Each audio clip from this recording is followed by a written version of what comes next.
अस्सलामुअलैकुम स्टूडेंट्स।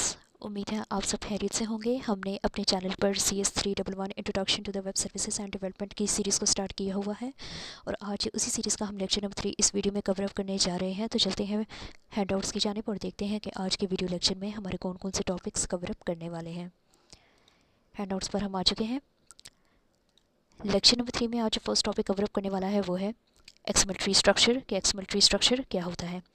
इसके first point को यहाँ पे गो थ्रू करते हैं।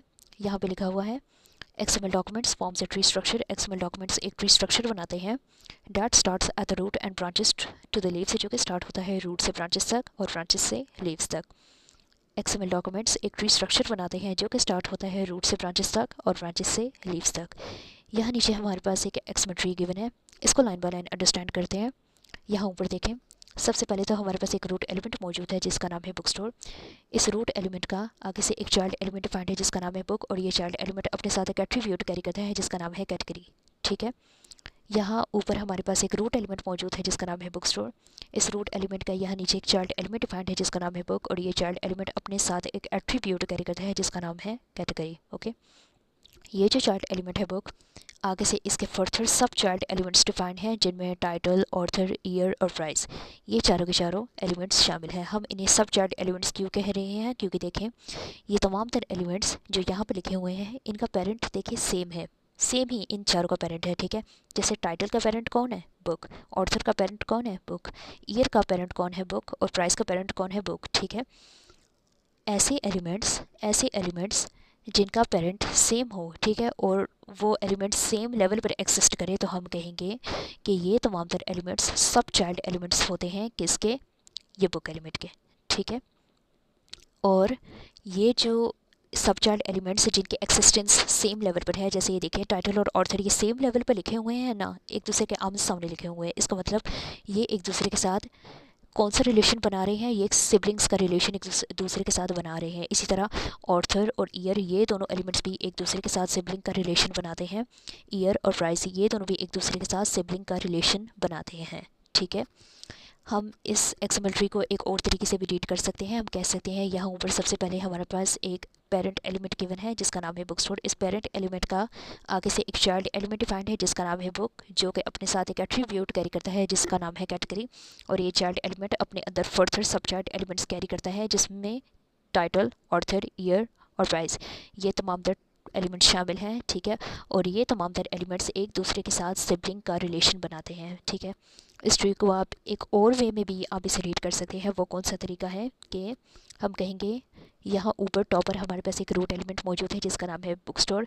ठीक है, इस रूट एलिमेंट के नीचे इस डायग्राम के अंदर सिर्फ एक ही ब्रांच डिफाइंड है जिसका नाम है बुक, और ये ब्रांच अपने साथ एक एट्रीब्यूट कैरी करती है जिसका नाम है कैटेगरी। ठीक है, और इस ब्रांचेस के अंदर फर्दर उसके लीफ एलिमेंट्स डिफाइंड हैं। ठीक है, जिनमें टाइटल, ऑथर, ईयर और प्राइस, ये चारों के चारों एलिमेंट्स शामिल हैं। हम इन्हें लीफ एलिमेंट्स क्यों कह रहे हैं? क्योंकि देखें, ये पूरे एक्सएमएल ट्री में ये चारों के चारों ऐसे एलिमेंट्स हैं जो कि आगे फर्दर अपने अंदर सब चाइल्ड एलिमेंट्स कैरी नहीं करते। ठीक है, अब देखें, टाइटल का आगे कोई चाइल्ड एलिमेंट है? नहीं। ऑथर का आगे कोई चाइल्ड एलिमेंट है? नहीं। ईयर का आगे कोई चाइल्ड एलिमेंट डिफाइंड है? नहीं। इसी तरह प्राइस का भी आगे कोई चाइल्ड एलिमेंट डिफाइंड है? नहीं। ठीक है, एक्सएमएल ट्री के अंदर अगर कोई भी एलिमेंट ऐसा हो जो खुद किसी का चाइल्ड हो, ठीक है, और वो अपने अंदर फर्दर सब चाइल्ड एलिमेंट्स कैरी ना करे, ठीक है, एक्सएमएल ट्री के अंदर कोई भी ऐसा एलिमेंट हो जो खुद किसी का चाइल्ड हो और वो अपने अंदर फर्दर सब चाइल्ड एलिमेंट्स कैरी ना करे, तो हम उसे कहेंगे कि ये हमारे पास एक लीफ एलिमेंट है एक्सएमएल ट्री के अंदर। ठीक है, आई होप कि ये ट्री अब आपको क्लियर हो चुका होगा। ठीक है, नेक्स्ट पॉइंट पर हम चलते हैं। यहाँ लिखा हुआ है XML documents are formed as element trees. XML documents को हम एज एलिमेंट्रीज भी फॉर्म कर सकते हैं। ठीक है, and XML tree starts at root element and branches. XML tree को स्टार्ट किया जाता है रूट एलिमेंट और ब्रांचेस से, from root to the child element, और कहाँ तक उसे लेके जा सकता है? रूट से लेकर चाइल्ड एलिमेंट्स तक। ठीक है, एक्सएमएल ट्री को स्टार्ट किया जाता है रूट एलिमेंट और ब्रांचेस से, और उसे रूट एलिमेंट से लेकर चाइल्ड एलिमेंट्स तक लेकर जाया जा सकता है। ठीक है, ऑल एलिमेंट्स हैव सब एलिमेंट्स, तमाम तर एलिमेंट्स अपने अंदर सब एलिमेंट्स भी कैरी कर सकते हैं। यहाँ नीचे इस एग्जांपल को देखें, ये हमारे पास एक मुकम्मल रूट एलिमेंट मौजूद है। ठीक है, इस रूट एलिमेंट के अंदर उसका एक चाइल्ड एलिमेंट डिफाइंड है। ठीक है, और इस चाइल्ड एलिमेंट के अंदर उसका एक चाइल्ड एलिमेंट डिफाइंड है, ठीक है, जिसको उन्होंने यहाँ पर सब चाइल्ड एलिमेंट लिखा हुआ है, ठीक है। ऊपर भी हमें यही बात बस थोड़ी सी एक्सप्लेन करके कही गई है कि ऑल एलिमेंट्स हैव सब एलिमेंट्स। कोई भी एलिमेंट हो अपने अंदर सब एलिमेंट कैरी कर सकता है। इससे मुराद ये है कि कोई भी एलिमेंट हो, ठीक है, बेशक वो रूट एलिमेंट हो, चाइल्ड एलिमेंट हो, ठीक है, अपने अंदर फर्दर चाइल्ड एलिमेंट्स कैरी कर सकता है, जिनको सब चाइल्ड एलिमेंट्स कहा जाता है, ठीक है। इसका आगे से फोर्थ पॉइंट डिफाइंड है, the term parent child and siblings are used to describe the relationship between the elements, ठीक है। एक्सएमएल के अंदर हमें 3 टर्म्स प्रोवाइड कर दी गई हैं, जिनमें पेरेंट, चाइल्ड और सिबलिंग्स ये शामिल है। एक्सएमएल के अंदर हमें ये टर्म्स क्यों प्रोवाइड की गई हैं? सिर्फ और सिर्फ एलिमेंट्स के दरमियान रिलेशनशिप को डिस्क्राइब करने के लिए कि कौन सा एलिमेंट किसका पेरेंट है, कौन सा एलिमेंट किसका चाइल्ड है और कौन सा एलिमेंट किसका सिबलिंग है, ठीक है। इसके बाद इसका नेक्स्ट पॉइंट है, parents have children. Parent element के चिल्ड्रन एलिमेंट्स हो सकते हैं। Children have parents. Children elements के आगे से पेरेंट एलिमेंट्स हो सकते हैं। Siblings are the childrens on the same level. Siblings वो एलिमेंट्स होते हैं जिनकी एक्सिस्टेंस सेम लेवल पर होती है, ठीक है, या वो चिल्ड्रंस होते हैं, सिबलिंग्स वो चिल्ड्रंस होते हैं जिनकी एक्सिस्टेंस सेम लेवल पर होती है, जैसा कि ऊपर हमने एक्सएमएल ट्री के अंदर कवर किया है, ठीक है। यहाँ पर हमारा एक्सएमएल ट्री का कॉन्सेप्ट कवर हो जाता है, ठीक है। और इस पूरे के पूरे टॉपिक में जो करने वाले पॉइंट्स हैं उनमें ये यहाँ से लेकर यहाँ तक आप कर सकते हैं, ठीक है। उसके बाद ये 3 पॉइंट्स हैं, इन्हें आप कर सकते हैं, ओके। इस पॉइंट को आप कर लें। उसके बाद ये नीचे एक पॉइंट हमें डिफाइंड है, इसको आप कर लें, ओके।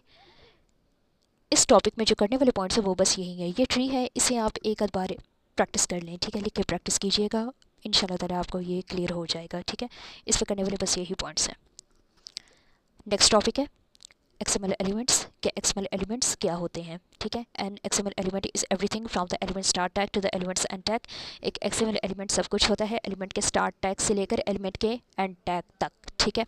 यहाँ नीचे हमारे पास एक मुकम्मल एक्सएमएल एलिमेंट डिफाइंड है, ठीक है। इस एलिमेंट के अंदर देखिए क्या क्या मौजूद है। सबसे पहले तो हमारे पास ये एक स्टार्ट टैग मौजूद है, इसके अंदर उन्होंने कोई भी एक रैंडम कंटेंट रख दिया है, ठीक है। और फिर उसके बाद ये इन्होंने एंड टैग से इसे क्लोज कर दिया है, ठीक है। जब हम इन तीनों चीज़ों को एक दूसरे के साथ कंबाइन करेंगे तो हमारे पास एक मुकम्मल एक्सएमएल एलिमेंट की फॉर्म सामने आएगी, ठीक है। ये स्टार्ट टैग, इंटरनल कंटेंट और एंड टैग, ठीक है, इन तीनों को आप कंबाइन करें, आपके पास एक मुकम्मल एक्सएमएल एलिमेंट बन जाएगा, ठीक है। एन एलिमेंट कैन कंटेन, आप एलिमेंट के अंदर आप क्या क्या रख सकते हैं, टेक्स्ट, एट्रीब्यूट्स, अदर एलिमेंट्स और मिक्स ऑफ अबव। आप एक एलिमेंट के अंदर टेक्स्ट रख सकते हैं, एट्रीब्यूट्स रख सकते हैं, कोई भी अदर एलिमेंट्स रख सकते हैं, या फिर इन तीनों चीज़ों का आप मिक्सचर भी एलिमेंट्स के अंदर रख सकते हैं, ठीक है। यहाँ नीचे देखें हमारे पास एक एक्सएमएल का कोड गिवन है, ठीक है, जिसका ये रूट एलिमेंट सबसे पहले डिफाइंड है बुक स्टोर, जो यहाँ से लेकर यहाँ पर, ठीक है, इसका स्टार्ट टैग ये, ठीक है, और इसका एंड टैग ये लिखा हुआ है, ठीक है।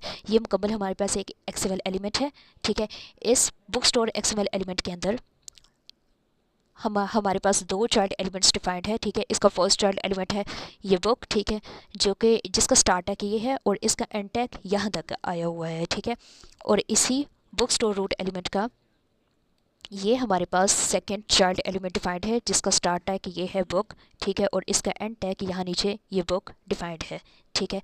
और इन चाइल्ड एलिमेंट्स के अंदर उनके फर्दर सब चाइल्ड एलिमेंट्स डिफाइंड है, जिनमें कौन कौन से एलिमेंट्स आ जाते हैं, टाइटल, ऑथर, ईयर, प्राइस, ठीक है। ये 4 आगे से सब चाइल्ड एलिमेंट्स डिफाइंड है किसके, ये बुक एलिमेंट के, ठीक है। अगर हम इसका ट्री ड्रॉ करें तो इसका ट्री ड्रॉ करने का जो करेक्ट मेथड है, अब हम उसे देखते हैं कि वो कौन सा है।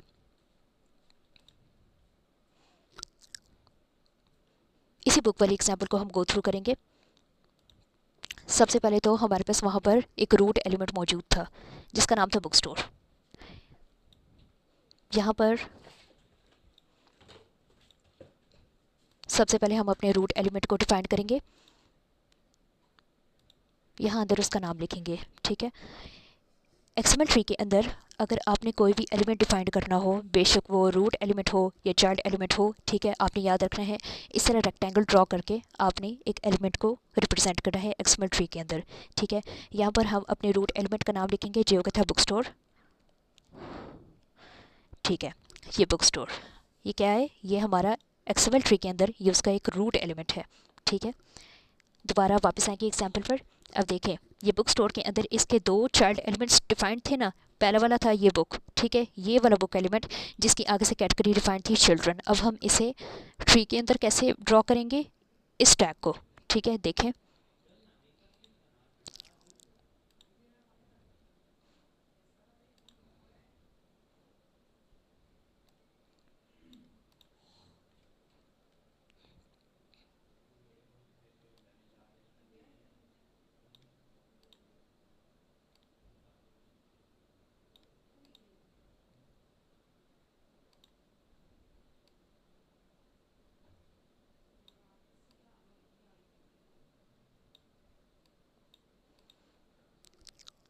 इस बुक स्टोर का हम यहाँ पर एक चाइल्ड एलिमेंट यहाँ पे डिफाइन कर रहे हैं, ठीक है, जिसका नाम है बुक। और इन दोनों को, ये रूट एलिमेंट को उसके चाइल्ड एलिमेंट्स के साथ लिंक करने का ये मेथड है, ठीक है। आपने इस तरह का एक लिंक फॉर्म बना लेना है, ठीक है। यहाँ पर हम इसके चाइल्ड एलिमेंट का नाम लिखेंगे। इसके चाइल्ड एलिमेंट का क्या नाम था, बुक, ठीक है, जो कि अपने साथ एक एट्रीब्यूट कैरी करता था जिसका नाम था कैटेगरी, ठीक है। अब एट्रीब्यूट को चाइल्ड एलिमेंट के साथ लिखने का क्या तरीका होता है, अब हम उसे देखेंगे। सेम लेवल पर हम क्या करेंगे, एक रेक्टेंगल यहाँ पर ड्रॉ करेंगे, ठीक है। ये हमने एक रेक्टेंगल ड्रॉ किया, ठीक है। ये वाले रेक्टेंगल्स जो थे ना, ठीक है, ये एलिमेंट के थे। अब ये एट्रीब्यूट का जो रेक्टेंगल ड्रॉ करना है ना, उसको ड्रॉ करने का ये तरीका है, ठीक है। जिस भी एलिमेंट का आप एट्रीब्यूट आप डिफाइन कर रहे हैं ना, उसी एलिमेंट के या तो आप लेफ्ट साइड पे या राइट साइड पे, जहाँ पर आपको स्पेस अवेलेबल हो, ठीक है, वहाँ पर आपने एक रेक्टेंगल शेप ड्रॉ करनी है, ठीक है। जिस एलिमेंट का वो एट्रीब्यूट है, आपने उस एलिमेंट के साथ, ठीक है, एट्रीब्यूट वाले बॉक्स को लिंक कर लेना है, ठीक है। लिंक करने के बाद आपने यहाँ पर एट्रीब्यूट का नेम डिफाइन करना है। जैसे बुक में हमारे पास यहाँ पर नेम रिक्वायर्ड है कैटेगरी, ठीक है। यहाँ पर हम लिखेंगे कैटेगरी, ठीक है। ये हमारे पास एट्रीब्यूट का नाम हो गया, ठीक है। एट्रीब्यूट की आगे से वैल्यू डिफाइन करने का क्या तरीका है, इक्वल टू का साइन लगाएंगे डबल कोटेशन मार्क्स के अंदर। यहाँ पर हम एट्रीब्यूट की वैल्यू लिखेंगे। हमारे पास वहाँ पर वैल्यू उन्होंने क्या लिखी हुई थी, चिल्ड्रन। यहाँ पर भी हम वही वैल्यू लिखेंगे, चिल्ड्रन, ओके, ठीक है। ये हमने एक एलिमेंट, चाइल्ड एलिमेंट का एट्रीब्यूट अपने ट्री के अंदर बना लिया है, ठीक है। एट्रीब्यूट को देखें, यहाँ पर इस तरह ड्रॉ करने का क्या तरीका है, एक रेक्टेंगल बॉक्स बनाया, ठीक है। जिस भी चाइल्ड एलिमेंट का आप एट्रीब्यूट ड्रॉ कर रहे हैं, ठीक है, आपने क्या करना है, या तो उस चाइल्ड एलिमेंट के बेशक लेफ्ट साइड पर या राइट साइड पर, ठीक है, आपने एक रेक्टेंगल बॉक्स बनाना है जहाँ पर आपको स्पेस अवेलेबल हो।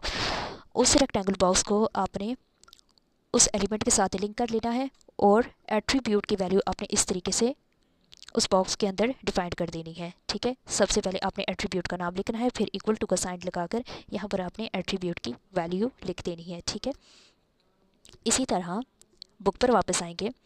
देखिए, ये लाइन हमने वहाँ पर डायग्राम की सूरत पर ड्रॉ कर दी है, ठीक है। आगे देखें फर्दर, ये जो हमारे पास चाइल्ड एलिमेंट है ना बुक, जिसकी आगे से कैटेगरी हमें चिल्ड्रन रिक्वायर्ड है, ठीक है, एट्रीब्यूट के फॉर्म में। आगे से अब हमारे पास फर्दर इसके सब चाइल्ड एलिमेंट्स यहाँ कोड के अंदर रिक्वायर्ड है, ठीक है। एक एक करके अब हम इन्हें डायग्राम की सूरत में कैसे ड्रॉ करेंगे, अब हम वो देखेंगे, ठीक है। यहाँ पर हमारे पास ये जो टैग है ना, टाइटल, ठीक है, जिसमें हैरी पॉटर लिखा हुआ है, अभी हम वहाँ पर ये टाइटल एलिमेंट वहाँ पर ड्रॉ करेंगे। कैसे ड्रॉ करेंगे, देखें,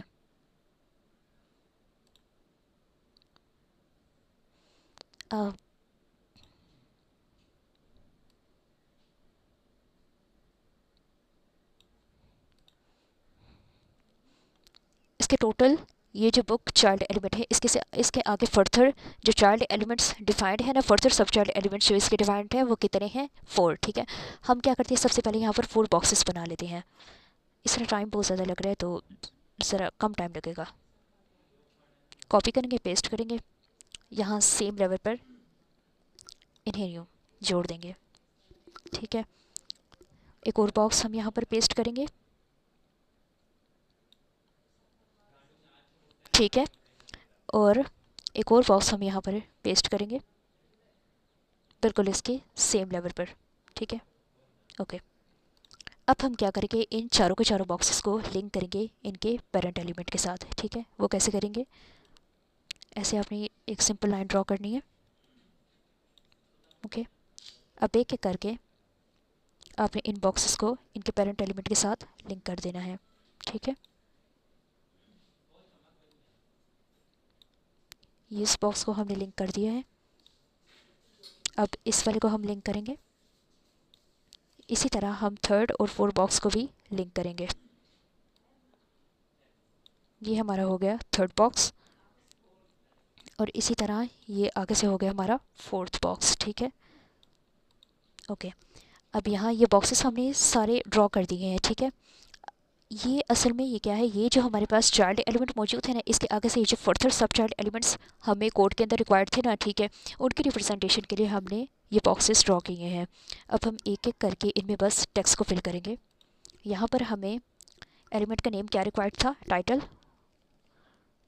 ठीक है, यहाँ पर हमने एलिमेंट का नाम टाइटल लिख दिया है। ठीक है, टाइटल के बाद सेकंड एलिमेंट, सेकंड सब child element book child element के अंदर हमें कौन सा रिक्वायर्ड था, ऑर्थर। ठीक है, इसी तरह जो थर्ड सब child element book child element के अंदर हमें कौन सा रिक्वायर्ड था, ईयर। इसी तरह फोर्थ सब चाइल्ड एलिमेंट हमें बुक चाइल्ड एलिमेंट के अंदर कौन सा रिक्वायर्ड था, प्राइस। इनको हमने लिख दिया।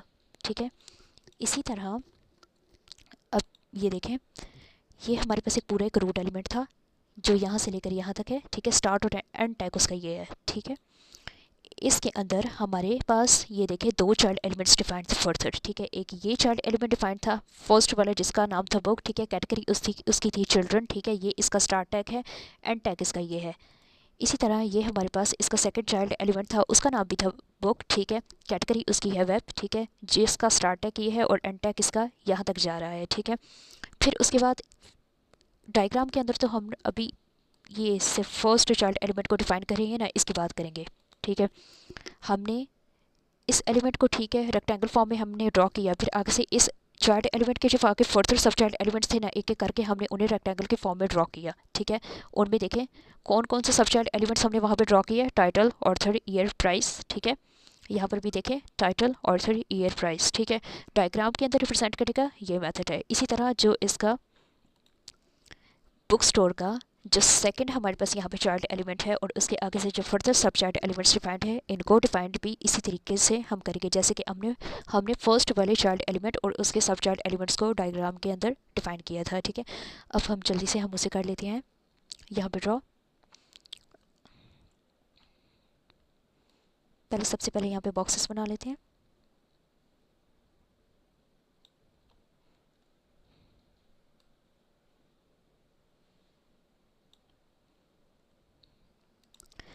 बुक स्टोर के अंदर हमें एक चाइल्ड एलिमेंट रिक्वायर्ड था जिसका नाम था बुक, और वो अपने साथ एक एट्रीब्यूट कैरी करता था जिसका नाम था कैटेगरी और वैल्यू थी उसकी चिल्ड्रन। इसी तरह बुक स्टोर के अंदर हमें सेकंड चाइल्ड एलिमेंट रिक्वायर्ड था और उसका नाम भी था बुक। ठीक है, यहाँ पर हम लिख देते हैं बुक। ठीक है, और ये चाइल्ड एलिमेंट अपने साथ एक एट्रीब्यूट कैरी करता है। ठीक है, जिसका नाम है एट्रीब्यूट का नाम है कैटेगरी, और ये एट्रीब्यूट अपने साथ कौन सी वैल्यू कैरी करता है, ठीक है, उसकी वैल्यू क्या थी, वेब। ठीक है, वो हमने यहाँ पे लिख दिया।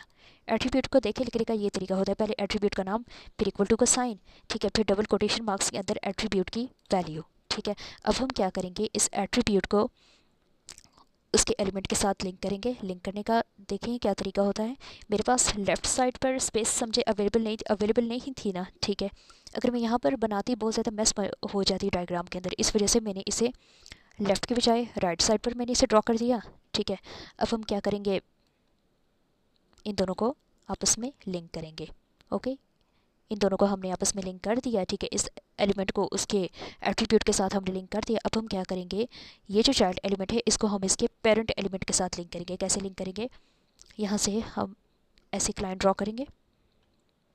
ये हमने लाइन ड्रॉ की और यहाँ से हम इसके चाइल्ड एलिमेंट को भी इस तरीके से कनेक्ट कर देंगे। ओके, अब देखें, ये बुक स्टोर हमारे पास एक रूट एलिमेंट है।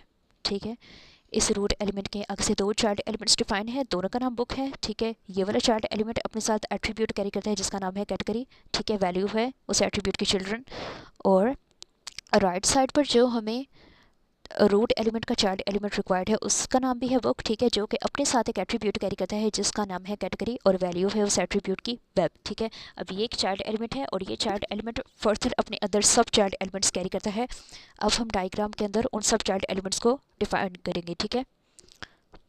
फिर दोबारा पहले हम बॉक्सेस बना लेते हैं।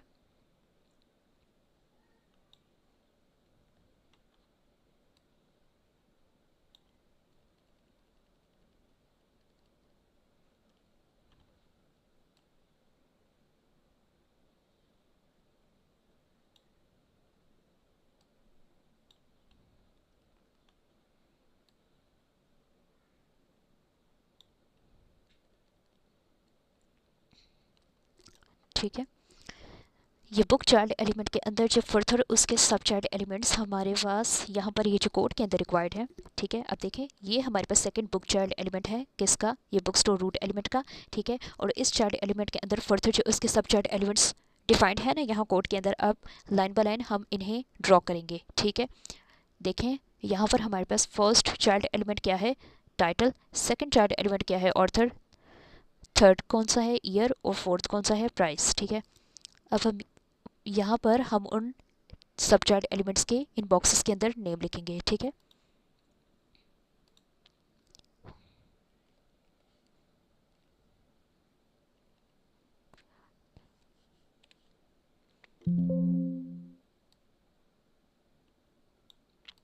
ये आ गया फर्स्ट सब चाइल्ड एलिमेंट का नेम, ठीक है।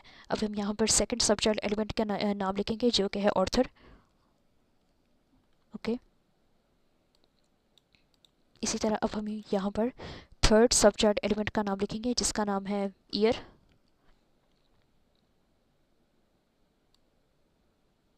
और यहाँ ये जो एंड वाला बॉक्स है यहाँ पर हम उसके लास्ट और फोर्थ सब चाइल्ड एलिमेंट का नाम लिखेंगे जो कि है प्राइस, ठीक है। ये हमने यहाँ पर चार सब चाइल्ड एलिमेंट्स डिफाइन कर दिए, किसके, इस बुक चाइल्ड एलिमेंट के। अब हम क्या करेंगे, इन तमाम तर चाइल्ड एलिमेंट्स को लिंक करेंगे, किसके साथ, इनके पेरेंट एलिमेंट के साथ। कैसे लिंक करेंगे, ये देखें।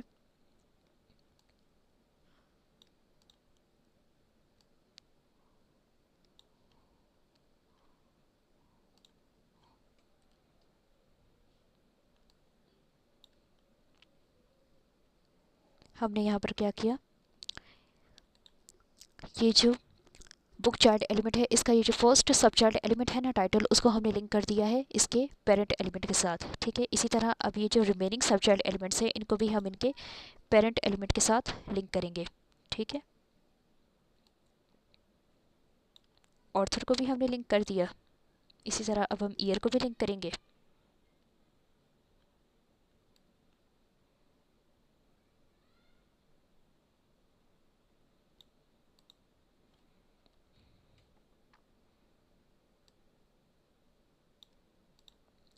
और इसी तरह अब हम ये प्राइस सब चाइल्ड एलिमेंट को भी लिंक करेंगे, किसके साथ, इसके पेरेंट एलिमेंट के साथ, ठीक है, ओके। अब देखें, थोड़ा सा जूम आउट करेंगे। ये हमारे पास जो हमें कोड प्रोवाइड किया गया था यहाँ पर बुक में, ठीक है। इस तमाम तर कोड को हमने as an XML tree draw कर दिया है यहाँ पेंट विंडो के अंदर अपने पास, ठीक है। देखें ये हमारे पास एक रूट एलिमेंट है, ठीक है। ये बुक स्टोर हमारे पास यहाँ पर एक रूट एलिमेंट है, ये रूट एलिमेंट के अंदर, ठीक है, दो आगे से उसके चाइल्ड एलिमेंट्स डिफाइन है, ठीक है। इसके फर्स्ट चाइल्ड एलिमेंट का नाम है बुक, ठीक है, जो कि अपने साथ एक एट्रीब्यूट कैरी करता है, ठीक है, जिसका नाम है कैटेगरी, और उस एट्रीब्यूट की वैल्यू क्या है, चिल्ड्रन, ठीक है। इसी तरह ये जो हमारे पास book store root element required है, ठीक है, इसके अंदर एक उसका दूसरा चाइल्ड एलिमेंट डिफाइंड है जिसका नाम है बुक, ठीक है। और ये बुक चाइल्ड एलिमेंट अपने साथ एक एट्रीब्यूट कैरी करता है जिसका नाम है कैटेगरी, और वैल्यू है उस एट्रीब्यूट की वेब, ठीक है। अब ये जो चाइल्ड एलिमेंट है बुक, ये अपने अंदर आगे से फोर्थ सब चाइल्ड एलिमेंट कैरी करता है, ठीक है। और इसके सब चाइल्ड एलिमेंट्स में कौन कौन से एलिमेंट्स हमारे पास मौजूद है? टाइटल, ऑथर, ईयर, प्राइस, ठीक है। इसी तरह लेफ्ट साइड पर ये जो हमारे पास एक बुक चाइल्ड एलिमेंट है, ठीक है, ये अपने अंदर फोर्थ सब चाइल्ड एलिमेंट्स कैरी करता है, जिनमें टाइटल, ऑथर, ईयर, प्राइस, ठीक है, ये चारों एलिमेंट्स शामिल हैं, ठीक है। अब देखें, अगर आप इन एलिमेंट्स का जो इंटरनल कंटेंट है, जैसे कि अब देखें, जिस तरह के ये जो टाइटल एलिमेंट डिफाइंड है ना, इसके अंदर यहाँ पर टाइटल के अंदर इसका इंटरनल कंटेंट रखा गया है हैरी पॉटर, ठीक है। अगर आप ये वाला जो इंटरनल कंटेंट है, अगर आप इसे डायग्राम के अंदर रिप्रेजेंट करना चाहते हैं तो आप कैसे करेंगे? यहाँ पर आएंगे आप, टाइटल के अंदर का आपने इंटरनल कंटेंट आपने डायग्राम के अंदर डिफाइन करना है ना, तो आप कैसे करेंगे? एक और बॉक्स बनाएंगे यहाँ नीचे, टाइटल के बिल्कुल नीचे, ठीक है। अब क्या करेंगे, इस बॉक्स को आप ये टाइटल के साथ लिंक करें, ये आपने लिंक कर दिया, ठीक है। अब हम क्या लिखेंगे, यहाँ ऊपर हम पहले ब्रैकेट्स में ऐसे पैरेंथेसिस के अंदर लिखेंगे टेक्स्ट। टेक्स्ट लिखने के बाद उसके जो अंदर वाला टेक्स्ट था आप वो यहाँ पर लिख सकते हैं, जैसे कि वहाँ पर हमारे पास लिखा हुआ था हैरी पॉटर, हैरी पॉटर, ठीक है। इस तरीके से अगर कोई भी एलिमेंट ऐसा है जिसका आप इंटरनल कंटेंट डिफाइन करना चाहते हैं एक्सएमएल ट्री के अंदर, तो उसके इंटरनल कंटेंट को एक्सएमएल ट्री के अंदर डिफाइन करने का ये मेथड होता है, ठीक है। बाकियों की मैं नहीं लिख रही, ठीक है। बहरहाल अगर आप लिखें तो बिल्कुल यही मेथड फॉलो होता है बाकी जितने भी यहाँ पर एलिमेंट्स डिफाइन हैं, ठीक है, उनका इंटरनल कंटेंट लिखने का, ठीक है। ये करेक्ट मेथड होता है एक एक्सएमएल ट्री को ड्रॉ करने का, ठीक है। ये हमारे पास कोड रिक्वायर्ड था, ठीक है, जिसे हमने एक्सएमएल ट्री की फॉर्म में समझा भी और ड्रॉ भी कर लिया, ठीक है। इस टॉपिक में आपका करने वाला जो इम्पोर्टेंट कंटेंट है उसमें एक्सएमएल एलिमेंट्स, ठीक है, यहाँ से लेकर यहाँ तक बस इतना से शामिल है। ये आपने पेपर के पॉइंट ऑफ व्यू से कर लेना है, ठीक है। ये जो डायग्राम है इसका आपने एक एक्सएमएल ट्री ड्रॉ कर लेना है, ठीक है, जैसे कि हमने यहाँ पे ड्रॉ किया, ठीक है। आपकी प्रैक्टिस हो जाएगी, अगर पेपर में क्वेश्चन आ जाता है तो फिर आप इजीली उस क्वेश्चन को कर सकेंगे। नेक्स्ट आगे चलते हैं। नेक्स्ट टॉपिक जो हमें रिक्वायर्ड है लेक्चर नंबर 3 के अंदर वो है एम्प्टी एक्सएमएल एलिमेंट्स के एम्प्टी एक्सएमएल एलिमेंट्स क्या होते हैं। अब हम इन्हें देखेंगे, यहाँ से पढ़ना स्टार्ट करेंगे। An element with no content is said to be empty. एक एलिमेंट जिसके अंदर कोई भी कंटेंट डिफाइंड ना हो उसे हम एम्प्टी एलिमेंट कहते हैं, ठीक है। In XML you can indicate an empty element like this. XML के अंदर आप एक एम्प्टी एलिमेंट को इस तरीके के साथ इंडिकेट कर सकते हैं। देखें, ये एक एलिमेंट हमारे पास एक यहाँ नीचे गिवन है, ठीक है। एलिमेंट के अंदर हमारे पास क्या मौजूद है, ये स्टार्ट टैग, ठीक है, ये एक एंड टैग, ठीक है। यहाँ दरमियान में जो हम यहाँ पर इसके अंदर इंटरनल कंटेंट इन्होंने क्या किया, कुछ भी नहीं रखा हुआ, ठीक है।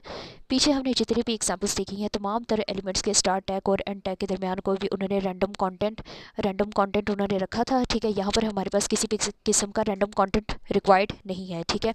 अगर कोई भी एलिमेंट ऐसा हो जिसके स्टार्ट टैग और एंड टैग के दरमियान कोई भी रैंडम कंटेंट हमारे पास डिफाइंड ना हो तो हम कहेंगे कि ये हमारे पास एक एम्प्टी एक्सएमएल एलिमेंट है, ठीक है। यहाँ नीचे लिखा हुआ है you can also use a so called self closing tag, ठीक है। आप क्या कर सकते हैं, एक एलिमेंट को आप as a self closing tag भी डिनोट कर सकते हैं। वो कैसे, आपने क्या करना है, एंगल ब्रैकेट्स के दरमियान एलिमेंट का नाम लिखना है। यहाँ पर उन्होंने लिखा हुआ है एलिमेंट, आप कोई भी नाम रख सकते हैं, ठीक है। एलिमेंट लिखा, एंगल ब्रैकेट्स के दरमियान एलिमेंट का आपने कोई भी नाम लिखा, ठीक है। और जो क्लोजिंग एंगल ब्रैकेट है, ठीक है, उसके पहले आपने क्या करना है, सिर्फ एक फॉरवर्ड स्लैश लगा देनी है, ठीक है। ये फॉरवर्ड स्लैश इस बात को डिनोट करती है कि ये आपका एक सेल्फ क्लोजिंग टैग है, ठीक है। इसका स्टार्ट टैग भी यही है, इसका एंड टैग भी यही है, ठीक है। यहाँ से आपने क्या करना है, पेपर के पॉइंट ऑफ व्यू से बस इतना सा कर लेना है, ठीक है। बस ये वही एग्जाम्पल है, ठीक है। यहाँ पर उन्होंने क्या किया है, एक minute, following is a syntax to write an XML element. ये एक्सएमएल के एलिमेंट को लिखने का उन्होंने हमें सिंटैक्स यहाँ पर प्रोवाइड किया, ठीक है। उन्होंने क्या किया है, यहाँ पर ये एलिमेंट का पूरा स्टार्ट टैग है, ठीक है। यहाँ पर कोई भी आप रैंडम कंटेंट इसके अंदर रख सकते हैं, ठीक है। ये एलिमेंट का ये क्लोजिंग टैग है, ठीक है। उन्होंने क्या किया है, यहाँ ये एलिमेंट का आप यहाँ पर, ठीक है, स्टार्टिंग में आपने क्या करना है, एंगल ब्रैकेट्स के दरमियान में लिखना है एलिमेंट का नेम, ठीक है। यहाँ आके इन्होंने एट्रीब्यूट 1 एट्रीब्यूट 2, अगर आप एलिमेंट के मुतालिक कोई भी फर्दर इंफॉर्मेशन उसके अंदर रखना चाहें, ठीक है, तो वो आप एट्रीब्यूट्स की फॉर्म में, ठीक है, उस एलिमेंट की फर्दर इंफॉर्मेशन को एक्सप्लेन कर सकते हैं, ठीक है। बहरहाल आपको इस बात का ख्याल रखना पड़ेगा कि जब कभी भी आप किसी भी एलिमेंट के एट्रीब्यूट्स को आगे से डिफाइन करें, ठीक है, उन एट्रीब्यूट्स को कहाँ पे लिखा जाता है, जहाँ पर आपका जो एलिमेंट स्टार्ट होता है ना, जैसे ये हमारे पास एक पूरा का पूरा एक एलिमेंट है ना, ठीक है। ये एलिमेंट का ये जो स्टार्ट टैग है, स्टार्ट टैग के अंदर जो एलिमेंट का आपने नाम लिखा, नाम के बाद थोड़ी सी आपने स्पेस देनी है, वहाँ पर आपने एट्रीब्यूट लिखना है, ठीक है। अगर एक है, एक एट्रीब्यूट लिखे, दो है, दो एट्रीब्यूट लिखे, तीन है, जितने हैं, जितने भी एट्रीब्यूट्स आपने डिफाइन करने हैं, ठीक है, याद रखना कि उन्हें एलिमेंट का जो स्टार्ट टैग होता है उसके अंदर जो उसका नाम लिखा होता है, नाम के बाद आपने थोड़ी सी स्पेस देनी है, ठीक है। उसके बाद आपने एट्रीब्यूट्स को डिफाइन करना है। एट्रीब्यूट्स को डिफाइन करने का तरीका क्या होता है, पहले एट्रीब्यूट का नाम लिखें, फिर इक्वल टू का साइन लगाएं, फिर डबल कोटेशन मार्क्स के अंदर एट्रीब्यूट की वैल्यू को रखें, ठीक है, जैसा कि हम पहले एग्जाम्पल में देख कर आ चुके हैं। यहाँ से हमारा करने वाला है XML एलिमेंट्स रूल्स, ठीक है। The following rules are required to be followed for the XML elements, ठीक है। XML एलिमेंट्स के भी हमें कुछ फर्दर रूल्स यहाँ पर रिक्वायर्ड हैं, उनको हम line by line go through करते हैं। यहाँ पर फर्स्ट पॉइंट है, an element name can contain any alphanumeric characters. XML के अंदर जितने भी एलिमेंट्स हैं, ठीक है, वो तमाम तर अपने अंदर अल्फान्यूमेरिक कैरेक्टर्स कैरी कर सकते हैं, ठीक है। अल्फान्यूमेरिक से मुराद आप उनके अंदर कोई ABCD यूज़ करके भी आप उनका कोई भी नाम रख सकते हैं, और 1 2 3 यूज़ करके भी आप उनका कोई भी नाम रख सकते हैं, और इन दोनों का मिक्सचर भी यूज़ करके आप अपने XML एलिमेंट का नाम चूज़ कर सकते हैं, ठीक है। The only punctuation marks are allowed in the names are hyphen, underscore and the period, ठीक है। ABCD के आप तमाम तर अल्फाज इस्तेमाल कर सकते हैं, 1 2 3 के भी आप तमाम तर नंबर्स यूज़ कर सकते हैं। बहरहाल अगर आप कोई पंक्चुएशन मार्क अपने एलिमेंट के नेम के अंदर अगर आप यूज़ करना चाहें, ठीक है, ऐसा नहीं होगा कि तमाम तर पंक्चुएशन मार्क्स आप उठाकर अपने एलिमेंट के नेम के अंदर, नहीं, कुछ स्पेसिफिक हमें पंक्चुएशन मार्क्स रिक्वायर्ड है, जिनमें हाइफन, अंडरस्कोर और पीरियड, ठीक है, ये 3 शामिल हैं। अगर आपने अपने XML एलिमेंट के अंदर, ठीक है, कोई भी पंक्चुएशन मार्क अगर यूज़ करना है, ठीक है, तो आप इन तीनों में से कोई एक चूज़ कर सकते हैं। लाजमी नहीं है एक करें, जितने आप चाहे कर सकते हैं, बेशक तीनों कर ले, दो कर ले, एक कर ले, ठीक है। बहरहाल पंक्चुएशन मार्क्स बस यही वाले एलिमेंट्स के नेम के अंदर अलाउड हैं, इनके अलावा कोई और पंक्चुएशन मार्क अलाउड नहीं है, ठीक है। सेकंड पॉइंट है, नेम्स आर केस सेंसिटिव। आपको पता है जो एलिमेंट के नेम्स होते हैं XML के अंदर वो केस सेंसिटिव होते हैं, ठीक है। For example address and address are different names है, ठीक है। देखिए ये वाला एड्रेस ये एक डिफरेंट है, ठीक है, ये नेम डिफरेंट है, ये वाला एड्रेस डिफरेंट है, और ये वाला एड्रेस डिफरेंट है, ठीक है। आपको पता है जो XML है वो इस एड्रेस को अलग ट्रीट करेगी, इस एड्रेस को अलग ट्रीट करेगी, और इस एड्रेस को अलग तरीके से ट्रीट करेगी। क्यों? क्योंकि देखें यहाँ पर स्पेलिंग डिफरेंस है। अब ये वाला जो एड्रेस है ना, इसका ये फर्स्ट वर्ड कैपिटल है, बाकी तमाम तरह ये स्मॉल लेटर में है, ठीक है। XML क्या करेगी, इसको एक अलग एलिमेंट समझेगी, ठीक है। अब ये वाला जो सेकंड वाला एड्रेस है, इसके तमाम तर एलिमेंट्स ये लोअर केसिंग में लिखे हुए हैं। XML क्या करेगी, इस वाले एलिमेंट को एक डिफरेंट एलिमेंट ट्रीट करके चलेगी, ठीक है। और ये वाला जो हमारे पास ये जो लास्ट एलिमेंट यहाँ पर मौजूद है, ठीक है, यहाँ पर देखिए तमाम तर इसकी स्पेलिंग कैपिटल लेटर्स में लिखे हुए हैं, ठीक है। इसका मतलब ये है कि XML इस एलिमेंट को अलग तरीके से ट्रीट करेगी। क्यों? क्योंकि इन तीनों के अंदर स्पेलिंग डिफरेंस है ना, ठीक है। बस स्पेलिंग डिफरेंस होने की वजह से XML ये समझे कि ये एड्रेस डिफरेंट है, ये एड्रेस डिफरेंट है, ये एड्रेस डिफरेंट है, ठीक है। आपने क्या करना है, अगर आपने स्टार्ट टैग में, ठीक है, कोई भी एलिमेंट है उसके स्टार्टिंग टैग में तमाम तरह एलिमेंट्स अगर आपने अपर केसिंग में रखे हैं, तो क्लोजिंग टैग में भी आपने अपर केसिंग में ही उसका नाम रखना है, ठीक है। अगर आप XML का कोई इस तरह का एलिमेंट लिख रहे हैं कि जिसके स्टार्ट टैग में आपने स्मॉल लेटर्स यूज़ किए हैं, तो उसके एंड टैग में भी आपने स्मॉल लेटर्स ही यूज़ करने हैं, ठीक है। अगर आप इस तरह करेंगे कि स्टार्ट टैग में अगर आप कैपिटल वर्डिंग यूज़ करेंगे और एंड टैग में आप स्मॉल लेटर्स आप यूज़ करेंगे, तो क्या होगा, XML फर्स्ट टैग को, मतलब कि स्टार्ट टैग को अलग ट्रीट करेगी, एंड टैग को अलग ट्रीट करेगी, ठीक है। फिर वो एलिमेंट के स्टार्ट और क्लोज टैग्स आपस में मैच नहीं होंगे, ठीक है। जब कोड रेंडर होगा तो क्या होगा, एरर जनरेट हो जाएगा, ठीक है। आगे से इसका थर्ड पॉइंट है, start and and tags of an element must be identical. वही बात आ गई, कोई भी एलिमेंट हो उसका स्टार्ट टैग और एंड टैग एक दूसरे के साथ मैच होने चाहिए, ठीक है, आइडेंटिकल होने चाहिए, एक जैसे होने चाहिए। लास्ट पॉइंट है an element which is a container, एक एलिमेंट जो कि एक कंटेनर होता है, कैन कंटेन टेक्स्ट और एलिमेंट्स, ठीक है, अपने अंदर टेक्स्ट और एलिमेंट्स को कैरी कर सकता है। एक एलिमेंट जो कि एक कंटेनर होता है अपने अंदर टेक्स्ट और एलिमेंट्स को कैरी कर सकता है, जैसा कि हम पीछे एग्जाम्पल्स में देखकर आ चुके हैं, ठीक है। यहाँ से आपके पेपर के लिए जो करने वाले पॉइंट्स हैं ना, आपने यहाँ से लेकर यहाँ तक कर लेना है। ओके, यहाँ पर हमारा लेक्चर नंबर 3 का तमाम तरह कंटेंट मुकम्मल हो चुका है, ठीक है। इंशाल्लाह ताला अब हम मिलेंगे लेक्चर नंबर 4 में। टिल देन अल्लाह हाफिज़।